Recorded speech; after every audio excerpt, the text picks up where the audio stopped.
Hi dear friends, എല്ലാവർക്കും പുതിയ വീഡിയോയിലേക്ക് ഒരിക്കൽ കൂടി സ്വാഗതം. ഇന്ന് ഞാനിവിടെ കാണിക്കാൻ പോകുന്നത് മഹാരാഷ്ട്രീയൻസിൻ്റെ പ്രധാനപ്പെട്ട വിഭവമായ വടാപാവാണ്. മുംബൈ സ്റ്റൈൽ വടാപാവ്. ഇത് എങ്ങനെയാണ് തയ്യാറാക്കുന്നതെന്ന് നോക്കിയാലോ. ഇതിനു വേണ്ടി നമ്മൾ ആദ്യം തന്നെ ഇതിന് ആവശ്യമായ ബാറ്റർ തയ്യാറാക്കിയെടുക്കുന്നു. ഇവിടെ ഞാൻ 1.5 കപ്പ് കടലപ്പൊടി എടുത്തിട്ടുണ്ട്. അതിലേക്ക് ഒരു 1/2 ടീസ്പൂൺ മഞ്ഞൾപ്പൊടി, ഒരു 1/2 ടീസ്പൂൺ മുളക് പൊടി, കുറച്ച് ആവശ്യത്തിന് ഉപ്പ്, കുറച്ച് സോഡാപ്പൊടി കൂടി ആഡ് ചെയ്ത് കൊടുക്കുന്നുണ്ട്. ഇത് നന്നായി മിക്സ് ചെയ്ത് ബാറ്റർ ഉണ്ടാക്കിയെടുക്കണം. കുറച്ച് വെള്ളം ആഡ് ചെയ്ത് കൊടുത്ത് നന്നായി കലക്കിയെടുക്കണം. കട്ടകളൊന്നും ഇല്ലാതെ തന്നെ നന്നായി കലക്കി യോജിപ്പിക്കണം. ഇതിലേക്ക് കുറച്ചുകൂടി വെള്ളം ചേർത്ത് നമ്മൾ നന്നായി കലക്കിയെടുക്കുന്നു. ഇതിൻ്റെ ബാറ്റർ അധികം ലൂസാവാനും പാടില്ല, അതുപോലെ തന്നെ അധികം കട്ടിയാവാനും പാടില്ല. ഈ ഒരു കൺസിസ്റ്റൻസി ആയിരിക്കണം ഇതിന് വേണ്ടത്. ഇത് നമ്മൾ അടച്ചു വെച്ച് ഒരു സൈഡിലേക്ക് മാറ്റി വെക്കുന്നു. ഇനി നമുക്ക് ഇതിനാവശ്യമായ ഫില്ലിംഗ് തയ്യാറാക്കാം. ഇതിനു വേണ്ടി ഞാൻ കുറച്ച് പച്ചമുളക്, ഇഞ്ചി, വെളുത്തുള്ളി, കറിവേപ്പില, മല്ലിയില, അതുപോലെ തന്നെ ഉരുളക്കിഴങ്ങ് പുഴുങ്ങി പൊടിച്ചെടുത്തിട്ടുണ്ട്. ഇനി നമുക്കൊരു പാത്രം അടുപ്പത്ത് വെച്ച് കുറച്ച് നെയ്യ് ചേർത്ത് കൊടുത്ത് അതിലേക്ക് കുറച്ച് കടുകും ഇട്ട് കൊടുക്കുന്നു.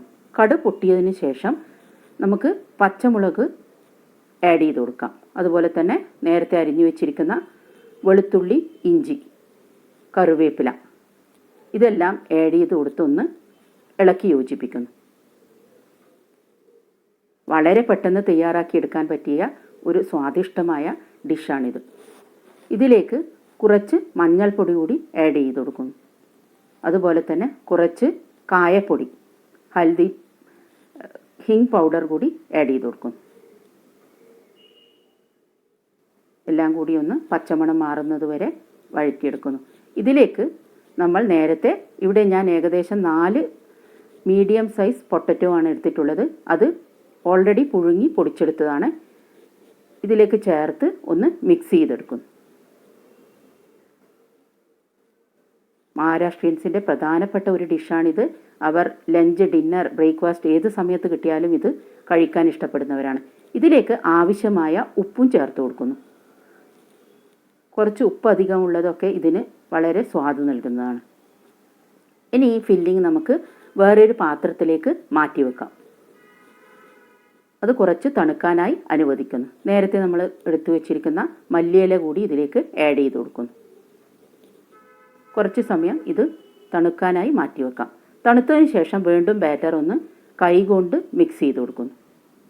ഇനി നമുക്ക് ഓരോ ബോളുകളാക്കി മാറ്റാം. അത് നിങ്ങളുടെ ഇഷ്ടത്തിനനുസരിച്ച് ബോളിൻ്റെ വലിപ്പം കൂട്ടിയോ കുറച്ചോ എടുക്കാം. ഞാനിവിടെ ഒരു മീഡിയം വണ്ണത്തിലാണ് ബോളുകൾ ഉരുട്ടിയെടുക്കുന്നത്. മസാലകൾ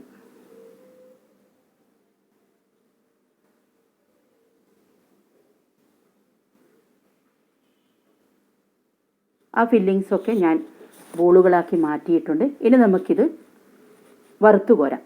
നേരത്തെ നമ്മൾ തയ്യാറാക്കി വെച്ചിരിക്കുന്ന കടലമാവിൻ്റെ ബാറ്ററിലിട്ട് ഓരോ ബോളുകളും നമുക്ക് വറുത്തു കോരാം.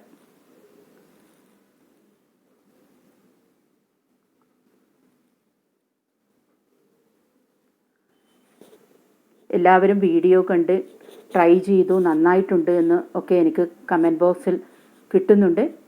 എല്ലാവർക്കും എൻ്റെ നന്ദി ഞാൻ അറിയിക്കുന്നു. നമുക്ക് വറുത്തെടുത്ത വടകൾ മാറ്റി വെക്കാം. ഇതിൽ കുറച്ചൊരു ചുമന്ന കളർ കാണുന്നത് ഞാൻ കുറച്ച് ബാറ്റർ ഉണ്ടാക്കിയെടുക്കുമ്പോൾ കുറച്ച് മുളക് പൊടി ചേർത്ത് കൊടുത്തതാണ്. ഇവിടെ ഞാൻ കുറച്ച് 3-4 പച്ചമുളക് കൂടി ഫ്രൈ ചെയ്തെടുക്കുന്നുണ്ട്. ഇപ്പോൾ നമ്മുടെ വട ഇവിടെ തയ്യാറായി കഴിഞ്ഞു. ഇതിൻ്റെ കൂടി ഒരു ചട്നി കൂടി ഞാൻ ഉപയോഗിക്കുന്നുണ്ട്. അതായത് വീട്ടിൽ തയ്യാറാക്കിയ ചട്നിയാണ്. ഉണക്ക കൊപ്ര, അതുപോലെ തന്നെ കുറച്ച് വെളുത്തുള്ളി, കുറച്ച് പീനട്ട്സ്, നിലക്കടല, അതുപോലെ കുറച്ച് മുളക് പൊടി ഇത് ആഡ് ചെയ്തിട്ട് ഉണ്ടാക്കിയെടുത്ത ഒരു ചട്നിയാണിത്. ഇത് വടാപാവിന് വളരെയധികം സ്വാദ് നൽകുന്നതാണ്. നമുക്ക് ആദ്യം പാവിലേക്ക് ഈ ചട്നി ഒന്ന് സ്പ്രെഡ് ചെയ്ത് വട എടുത്ത് വെക്കാം. ഈ ചട്നി ഞാൻ അടുത്തൊരു വീഡിയോയിൽ തയ്യാറാക്കി കാണിക്കുന്നതായിരിക്കും. ഇത് ഞാൻ ഓൾറെഡി ഉണ്ടാക്കി വെച്ച ചട്നിയാണ്. ചട്നി കൂടി ഇതിൽ കാണിക്കുമ്പോൾ വീഡിയോ ലെങ്തി ആയിരിക്കുമെന്ന് കരുതിയാണ് ഇതിൽ കാണിക്കാതിരുന്നത്. വളരെ സ്വാദിഷ്ടമായ ഒരു വിഭവമാണ് വടാപാവ്. ഇത് എല്ലാവരും വീട്ടിൽ ട്രൈ ചെയ്ത് നോക്കണം, അഭിപ്രായങ്ങൾ അറിയിക്കണം. ഈ വീഡിയോ നിങ്ങൾക്ക് ഇഷ്ടപ്പെട്ടുവെങ്കിൽ ലൈക്ക്, ഷെയർ ആൻഡ് സബ്സ്ക്രൈബ് ചെയ്യാൻ മറക്കരുത്. Thank you for watching.